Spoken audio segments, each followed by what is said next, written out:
Estima-se que no Brasil, 4,5 milhões de pessoas sofram com um transtorno obsessivo compulsivo, o TOC. Ele também estaria entre as 10 causas mais importantes de comprometimento por doenças no mundo. Mas com a pandemia, este número pode ter aumentado assustadoramente, principalmente por causa da limpeza excessiva provocada por medo da contaminação pelo novo coronavírus. O Saúde Ativa recebe o Dr. Alexandre Gassi, psiquiatra, que vai explicar como a pandemia da Covid-19 se tornou porta de entrada para o TOC. Doutor, é um prazer tê-lo aqui no nosso programa Saúde Ativa. Prazer é meu. Doutor, em virtude dessa pandemia, eu imagino que muitas pessoas estejam obsessivas por manter-se limpo o tempo todo, para não adoecer. Isso deve estar causando algumas compulsões. Eu queria saber se isso está acontecendo, doutor, e quais seriam essas compulsões? Então, com essa pandemia da Covid, as pessoas que são mais ansiosas, mais preocupadas, estão desenvolvendo um medo intenso em relação à contaminação pela Covid. E pessoas que já tinham sintomas graves de ansiedade ou que já tinham sintomas de TOC, transtorno obsessivo compulsivo, pioraram nesse período da pandemia. A gente verifica no consultório a procura por consultas de pessoas que ficam fechadas, restritas somente dentro de casa. Quando chega compras, quando chegam algum entregador, elas ficam com medo intenso de ser contaminadas e às vezes começam a somatizar no seu organismo sintomas relativos à Covid, mesmo sem ter contato nenhum com alguma pessoa. E algumas pessoas desenvolvem comportamentos compulsivos, de lavar muitas vezes as mãos, de lavar muitas vezes o corpo, lavar os objetos repetidamente, mesmo que já tenha feito todos os procedimentos corretos para evitar a contaminação pela Covid. E o isolamento é um dos fatores que podem agravar essa questão da obsessão pela limpeza, né, doutor? Sim, o isolamento social a gente sabe que ele é necessário, mas o isolamento social tem um prejuízo em relação à saúde mental. Então, é importante que as pessoas sigam as recomendações sanitárias de segurança, mas que também mantenham uma rotina de contato com os familiares, se não puder ser pessoalmente, que seja por videochamada, que peguem sol, que façam alguma atividade física, mas se ficar somente restrito, isso é muito perigoso para a saúde mental. E doutor, quando é que a pessoa deve ficar atenta de que tem algo errado, que ela está fazendo em excesso nessa questão da limpeza, que tem algo errado com isso? Então, quando ela começa a ter pensamentos que entram na sua mente e ela não consegue fazer outra atividade, se ela não desenvolver aquele ritual de limpeza ou aquele medo de contaminação, pode ser que ela esteja desenvolvendo sintomas de TOC. Porque quando a gente se preocupa com a limpeza, a gente faz na medida do possível e no momento adequado. A pessoa que desenvolve sintomas de TOC, ela fica paralisada pelo medo, pela ansiedade, e enquanto ela não faz aquele ritual da limpeza para evitar a contaminação que ela acredita que possa acontecer, ela não consegue fazer outras atividades. Ou ela repete aquilo várias vezes, toda vez que ela se sentir ansiosa. Então é um comportamento que fica ansiedade, pensamento obsessivo e o ritual compulsivo. Vira um ciclo vicioso. Então aí ela pode perceber que tem algo errado. Aí ela vai ter que procurar alguma ajuda, falar com um familiar, buscar terapia ou talvez procurar um psiquiatra. E doutor, existem 2 tipos de TOC, é isso mesmo? Na verdade existem vários tipos de TOC. Tem TOC que é mais relacionado, que é o mais comum, à limpeza, à organização, à simetria. Tem TOC em relação a medo de ficar contaminado em relação a alguma doença específica. Tem TOC em relação a pessoa achar que ela vai agredir alguém, que ela vai fazer alguma coisa contra outra pessoa. Tem TOC que a pessoa fica invadida por pensamentos obscenos, que ela tem imagens obscenas. Tem TOC que a pessoa fica imaginando coisas religiosas que ela precisa fazer, como, por exemplo, se ela não realizar uma determinada oração, pode ser que ela seja penalizada. Ou se ela não passar na porta 3 vezes falando tal número, alguma coisa assim, alguém pode morrer. Então existem várias relações de sintomas obsessivos e compulsivos. Muitos. E o que é, doutor? Assim, qual é a causa do TOC? O que seria o ponto para ocasionar isso? Os comportamentos de TOC, de limpeza, organização, são comportamentos comuns que todos nós temos. Nós gostamos de limpeza, gostamos de organização, gostamos de simetria, gostamos de fazer contagem, então isso foi desenvolvido para todo ser humano.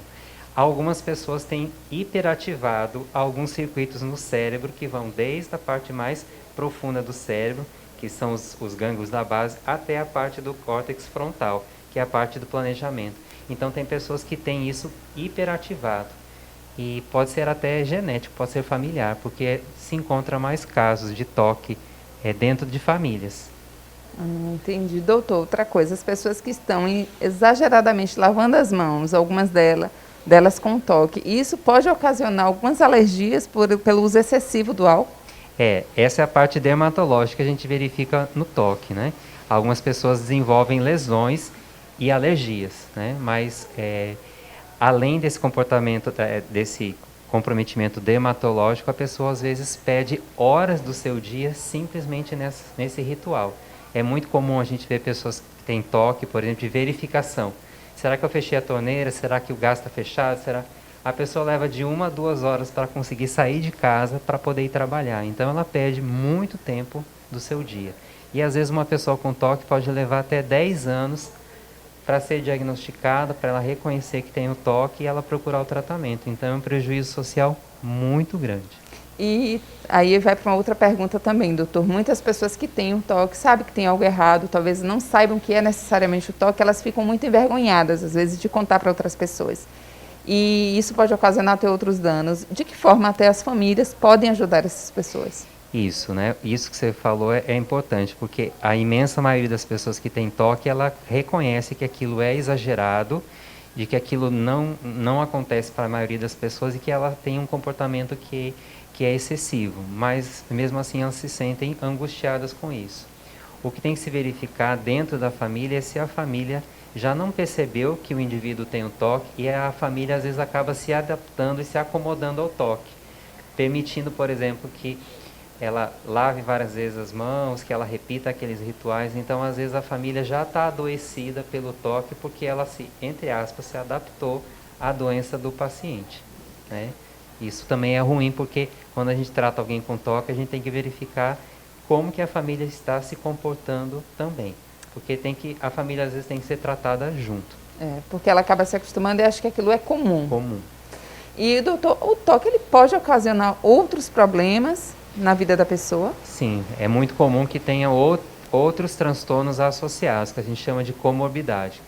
Praticamente todos os pacientes que têm toque têm transtorno de ansiedade, são pessoas ansiosas, porque a ansiedade faz parte da gênese do toque. Se a pessoa não se sentir ansiosa com a situação, ela não teria o toque, né? Então, algum transtorno de ansiedade sempre a gente verifica. E as pessoas que têm toque têm um risco muito maior de desenvolver sintomas depressivos, porque pela angústia, pela ansiedade, pela restrição social, pelas limitações que a doença traz, é muito comum a comorbidade de depressão. E quando existe depressão, existe o risco de suicídio. Então, um transtorno pode aumentar o risco de outro. E para quem está nos assistindo, doutor, qual seria a dica que o senhor daria para... É óbvio que elas precisam buscar, né, uma ajuda médica, mas que elas podem observar que, sim, tem alguma coisa errada. Seria, então, a repetição desse mesmo processo sempre. Sim. Quem está além do normal, tomando os seus cuidados para não se contaminar com a Covid, mas isso passou a ser o objetivo principal do seu dia, viver em função de não se contaminar, ou o risco de se contaminar, ou o medo intenso de se contaminar, pode ser que a pessoa já esteja com ideias obsessivas em relação à contaminação pela Covid. E talvez ela precise de uma ajuda ou uma terapia. Doutor, e assim, o senhor não pode explicar tudo, mas como é que decorre o tratamento, né, desse processo do toque? Então, o tratamento, né, os dois pilares principais do tratamento para o toque é a psicoterapia, que a gente tem mais resposta utilizando a técnica de terapia cognitiva comportamental. É como se o paciente fosse treinado na terapia a se expor à situação que ele tem medo. A situação, primeiro, a que ele considera mais fácil de controlar, gradativo para a situação mais difícil. Vou dar um exemplo. Eu tenho medo de contaminação, então eu vou tentar me expor a um objeto que eu acredite que possa ser contaminado, como um pacote de arroz. E eu combino com o terapeuta que eu vou esperar 5 minutos ou 10 minutos para controlar a minha ansiedade, para verificar que nada vai acontecer de grave nem catastrófico como tinha imaginado. São terapias de exposição. E a outra alternativa são os medicamentos. E em muitos casos a gente precisa associar a psicoterapia com a medicação. Doutor, e a cura para o toque ou as pessoas ficam por um tratamento por um tempo e depois elas ficam bem? Então, a palavra cura é uma palavra que a gente tenta não utilizar na medicina, porque as doenças são crônicas e os transtornos mentais são crônicos. A gente considera, e isso faz parte da psicoeducação do paciente, ele entender que o toque é crônico. Quando ele trata do toque, ele melhora e ele pode entrar em remissão completa, mas ele precisa saber entender que se ele tiver outra situação de estresse, muito aumento da ansiedade, pode ser que os sintomas retornem. Então a gente não trabalha com essa perspectiva de prometer cura para o paciente, porque seria antiético. Mas o toque ele é considerado um transtorno crônico, mas ele responde sim ao tratamento. E qual é a recomendação, doutor, para finalizar, que o senhor daria para as pessoas que estão nos assistindo e estão com toque? As pessoas que já se identificam com toque, porque hoje o toque é um transtorno, assim, entre aspas, famoso, porque nos filmes, na literatura é muito divulgado, que as pessoas que se identificam com o toque procurem a ajuda de um psicólogo ou de um psiquiatra para passar por uma avaliação, para que possa ser feito corretamente o diagnóstico e então a pessoa iniciar o tratamento, porque ela vai melhorar com o tratamento e a vida dela também vai melhorar. Doutor Alexandre, muito obrigada pela sua participação aqui no programa Saúde Ativa. Eu que agradeço. Uma dica do Saúde Ativa. A máscara continua sendo um item indispensável na prevenção e disseminação do coronavírus, mas é necessário fazer o uso correto. Higienize sempre as mãos e segure nos elásticos. Mantenha ajustada para ficar certinha em seu rosto e evitar vãos. Cubra o nariz inteiro e o queixo. Quando for retirar, sempre pegue de trás para frente e segurando nos elásticos. Dessa forma, você cuida da sua saúde e de todos.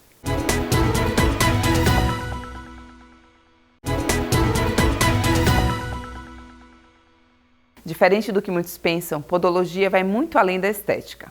Por estar inclusa na área da saúde, a especialidade se dedica a ajudar a prevenir, diagnosticar e investigar patologias nos pés e tornozelos. A recomendação é que toda a população visite o podólogo uma vez ao mês. Para falar sobre o tema, o Saúde Ativa recebeu a podóloga Diarle Vieira. Diarle, é um prazer tê-la conosco aqui no nosso programa Saúde Ativa. Prazer é todo meu.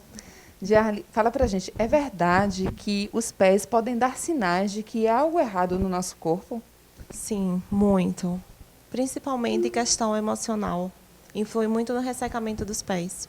Então, se a pessoa não está bem emocionalmente, além desse problema emocional, existem outros problemas também que eles podem ser refletidos nos pés? Sim, sim. A questão de uma pisada incorreta, um calçado incorreto, influi muito na questão ortopédica, né? Questão ortopédica. Quais os problemas que o descuido com os pés podem causar? O descuido dos pés causa muitas doenças. Pode causar uma onicomicose, uma onicocriptose, uma onicólise, que são doenças unha encravadas, fungos nos pés, desidrose. É uma doença também que pode acometer o pé por causa de descuido. Mas essas doenças, elas são curáveis, são tratáveis e não têm cura? Como é que funciona em sua maioria? Sim, sim, elas são tratadas. Nem todas as patologias do pé, que são as podopatias, elas são tratadas pelo podólogo. Ela pode ser tratada com o podólogo e com acompanhamento médico. Sim, então às vezes há uma necessidade de medicamentos também? Sim, sim. Às vezes você precisa fazer um tratamento com o podólogo e com um cirurgião. No caso de uma úlcera no pé diabético, é necessário que o paciente faça o tratamento com o cirurgião para poder retirar toda aquela pele morta e o acompanhamento com o podólogo para prevenir próximas úlceras. Você acha que os pés eles não são tão valorizados como deveriam ser? Sim, muito. Porque as pessoas acabam cuidando de outras partes do corpo, menos do pé. E o pé é tão importante porque é o nosso caminhar, né? É o pé que nos leva aos caminhos. E é muito importante cuidar do pé. Quais são os maiores problemas, né, que vêm constantemente e que você precisa resolver? Quais são os mais constantes? Constantemente, o que mais aparece é a unha encravada. Unhas infeccionadas por um corte incorreto. Aparece muito, muito, muito mesmo, crianças, que as mães cortam as unhas em casa, a unha infecciona, elas ficam com medo de tratar e vêm para o podólogo, procuram um podólogo. E é resolvido em uma única sessão esse problema no caso da unha encravada? Não, a unha encravada, ele é tratado de várias sessões. Tem pessoas que precisam vir 2 vezes na semana, a depender do caso. Tem pessoas que chegam aqui com a unha com mais de 1 ano infeccionada. Então, aqui você precisa de um acompanhamento 2 vezes na semana ou até 1 vez por semana. E é verdade que o problema nos pés, eles podem causar também doenças, além de problemas nos pés, nos próprios pés, eles podem causar outras doenças no organismo das pessoas? Sim, a maneira de você pisar, de repente você tem uma unha infeccionada no pé. A maneira que você está pisando não é correta. Então, o que acontece? Isso vai levando lesões no joelho, na coluna. O modo de você andar incorreto gera outras lesões. A prevenção, ela pode evitar problemas sérios nos pés? Sim, sim. Principalmente em pessoas que têm diabetes.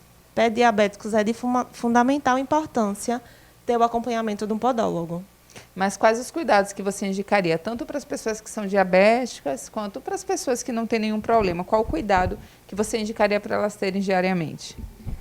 Hidratar bem os pés corretamente, beber bastante água, que água é qualidade de vida, né? E secar bem os pés, não deixar os pés úmidos. A maneira de cortar corretamente influencia muito. E o excesso de esmalte no pé também pode ocasionar entradas de fungos nas unhas. E o que você indica para as pessoas? Seria melhor elas andarem descalças ou com sandálias dentro de casa e no dia a dia? Então, isso depende muito. Existem pessoas que têm gera muita calosidade por conta de havaianas. Existe pessoa que gera muita calosidade para um sapato fechado. Então, isso vai muito do tipo da pessoa, do organismo da pessoa. E se a pessoa ela tem micoses, fungos, rachaduras, o que é que elas devem fazer? Elas podem tratar em casa? Isso pode ocasionar um problema mais sério? É interessante que ela visite um profissional qualificado? É importante visitar um podólogo 1 vez por mês, pelo menos, porque uma pessoa que tem um ressecamento no pé gera fissuras, e as fissuras são porta de entrada para bactérias, para fungos e até para o vírus HPV, que gera verruga no pé. Então, é importante esse acompanhamento, porque o podólogo identifica essas situações e previne para que elas não venham a acontecer. Mas as pessoas que também não enxergam, visualmente o pé está tudo certinho, não tem rachadura, ela não visualiza nenhuma micose. Você também indicaria que ela visitasse um podólogo com frequência ou não há necessidade? Sim, pelo menos 1 vez por mês, porque assim, às vezes as pessoas não percebem. Falar de uma patologia aqui que é o bicho de pé, mais popularmente falando. O bicho de pé, a pessoa pensa que está com uma coceirinha no pé. Ela é mais causada no verão, porque é onde o verme ele sobe do solo para a terra, e você de pé descalço andando ali, o vermezinho entra no seu pé e você fica com uma coceirinha. Você pensa que é só uma coceirinha. Mas quando você chega e procura uma pessoa e vê lá que é um bicho de pé. Entendi. Então, a higiene, ela também pode ajudar a prevenir essas doenças? Quais os cuidados higiênicos que você indicaria para as pessoas? Sim, de higiene, lavar sempre bem os pés, secar bastante, porque a umidade ela gera fungos e causa micose, tipo frieira, pé de atleta, né, o famoso pé de atleta. Então, você secando, hidratando, cortando corretamente é o essencial. Então, você indica para que as pessoas que estão nos assistindo, que são idosos, diabéticos, os cuidados eles devem ser redobrados, então? Sim, principalmente em idosos e em pessoas que têm os pés diabéticos. Certo. E você repetiu algumas vezes sobre o calçado, mas o calçado errado, ele também pode ocasionar sérios problemas nos pés? Sim, sim, que seria, no caso, a fascite plantar e o esporão de calcânio. O esporão de calcânio ele é causado justamente por hereditário ou calçado incorreto. Ele vai apertando sapatos altos, sapatos de bico fino, vai apertando a ponta do pé e ele vai gerando o esporão e a fascite plantar. Tá, e esses dois, como é que a gente pode identificar que está com um desses dois problemas para buscar ajuda? De que forma vêm os sintomas? O esporão de calcânio, geralmente as pessoas chegam muito falando assim: ah, quando eu fui pisar no chão, eu senti uma pontada, e não sabe o que é. O esporão, ele não é tratado por um podólogo, mas você chega num podólogo falando isso, eu vou saber identificar e lhe dizer: não, você tem que procurar um ortopedista. Até porque você vai ter que fazer uso de uma palmilha, vai ter que fazer uma fisioterapia. Mas, geralmente, eles chegam reclamando de quando foi pisar no chão, sentiu como se tivesse uma agulha furando o pé. Os pés, eles são a base de sustentação do nosso corpo, né, Darly? E qual seria a dica que você daria para todos que estão nos assistindo, né? Para reforçar, intensificar e dizer para elas a importância que tem os nossos pés. Qual seria a dica que você daria para as pessoas? Cuidar bem dos pés, sim, procurar um podólogo, porque podólogo é qualidade de vida, podólogo é bem-estar, podólogo é saúde. Então, pelo menos uma vez no mês, se possível, procure um podólogo. Obrigada, Darly. Foi uma satisfação tê-la aqui no nosso programa Saúde Ativa. Obrigada a você. Chegamos ao final de mais um programa Saúde Ativa. Você pode saber mais sobre a Câmara Municipal de Aracaju através do nosso portal. O endereço é www.aracaju.se.leg.br. Nos acompanhe também através das redes sociais no Instagram, @tvcâmaraaracaju5.3. Se for sair, lembre de usar a máscara e higienize as mãos com álcool em gel. Na próxima semana estaremos de volta aqui, na sua TV Câmara Aracaju. Fiquem com Deus e até lá!